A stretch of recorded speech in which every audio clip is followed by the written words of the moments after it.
Hello সবাইকে, আশা করি সবাই তোমরা ভালো আছো। আমার একটা নতুন ব্লগে তোমাদের সবাইকে স্বাগত জানাই।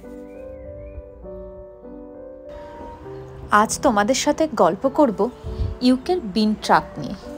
তোমরা কি জানো ইউকেতে কিভাবে আবর্জনা সংগ্রহ করা হয়? এই তথ্যটা অনেকের কাছেই অজানা। এই বড় গাড়িটা দেখছো, এটা ইউকের বিন ট্রাক, যেটা প্রতিদিন হাজার হাজার টন আবর্জনা সংগ্রহ করে। এখানে 3 ধরনের বিন হয়: রিসাইকেল বিন, জেনারেল বিন আর ফুড ওয়েস্ট বিন।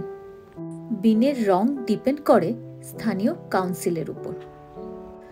আমাদের এখানে ব্রাউন বিন ইউজ করা হয় রিসাইকেলের জন্য, গ্রিন বিন ইউজ করা হয় জেনারেল ওয়েস্টের জন্য, আর ওই যে ছোট্ট কালো রঙের বিন, ওটা ইউজ করা হয় ফুড ওয়েস্টের জন্য।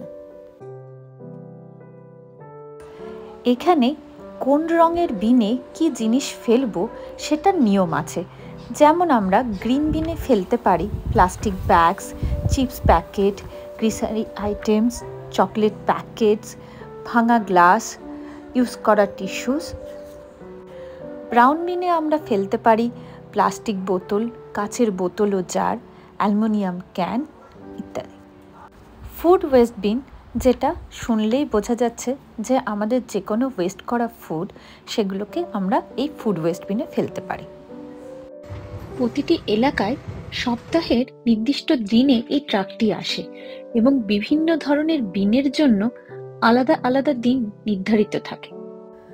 লোকেরা সকালে বিন রাস্তায় রেখে যায়।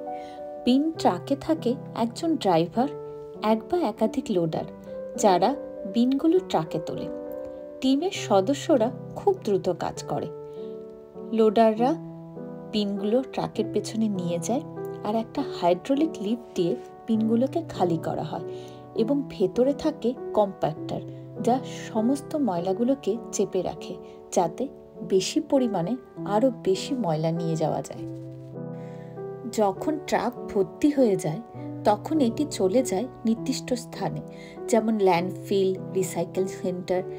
রিসাইক্লিং সেন্টারে পুরনো জিনিসগুলোকে মেল্ট করে, যেমন প্লাস্টিকের জিনিস, এগুলোকে মেল্ট করে নতুন বোতল, জামা কাপড়, কন্টেনার বা কখনো এখানে বিদ্যুৎও তৈরি করা হয়।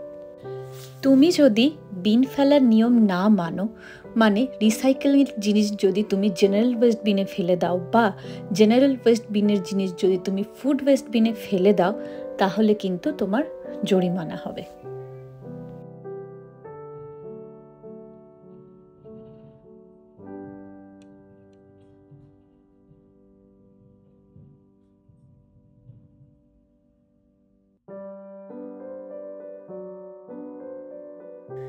এটাই বাস্তব। এই টিমের কঠোর পরিশ্রমের ফলে শহর থাকে পরিষ্কার, আর তাদের কাজ সত্যিই প্রশংসনীয়। তোমাদের এলাকায় কেমন করে বিন কালেকশন হয় প্লিজ কমেন্ট করে জানিও। আর ভালো লাগলে লাইক, শেয়ার আর সাবস্ক্রাইব করতে ভুলো না। আবার আসবো নতুন একটা গল্প নিয়ে। আজকের জন্য চলো, টাটা, বাই বাই।